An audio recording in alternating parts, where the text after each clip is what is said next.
마을 변호사 제도는요, 변호사를 접하기 어려운 지역에 거주하는 주민들이 각 마을에 배정된 담당 마을 변호사와 손쉽게 법률 상담을 진행할 수 있는 제도다라고 법무부에서 안내를 하고 있습니다.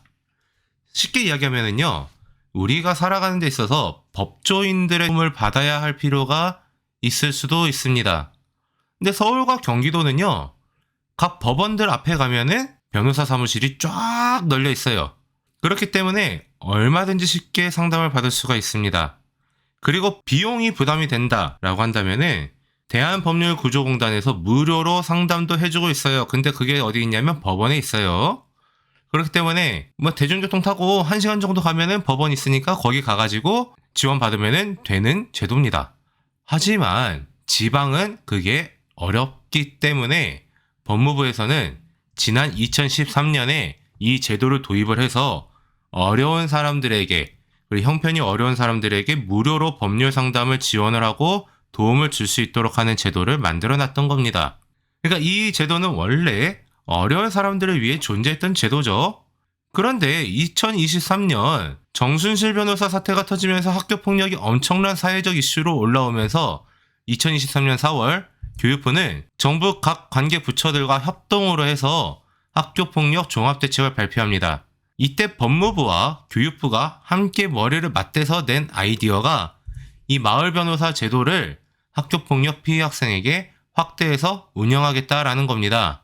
그리고 법무부에서는 이미 있던 마을 변호사 외에 학교폭력 피해 학생을 위한 마을 변호사를 구성을 해서 이 명단을 교육부에 넘겨주면은 교육부는 해당 권역에 해당하는 명단을 각 시도교육청에 보내주고 이 각 시도교육청에서는 피해 학생과 매칭을 시켜주겠다라는 겁니다.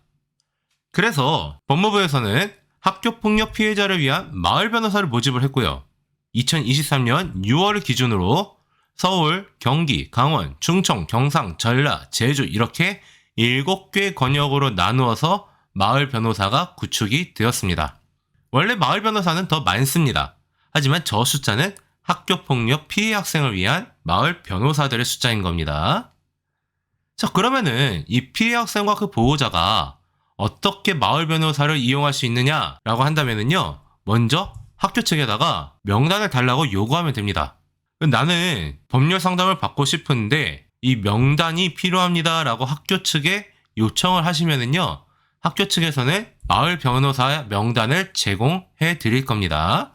네, 이미 공문으로 각 학교에 마을 변호사 명단이 내려왔습니다. 자, 그러면은 이렇게 마을 변호사 명단을 학교로부터 제공받은 피해 학생과 그 보호자는 마을 변호사에게 상담을 신청하면 되는데요.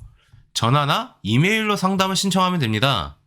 근데 원래는 전화나 이메일로 상담을 하게끔 제도는 만들어졌으나 상담인과 변호사가 협의만 된다면은 현장에서 대면 상담도 가능한 겁니다.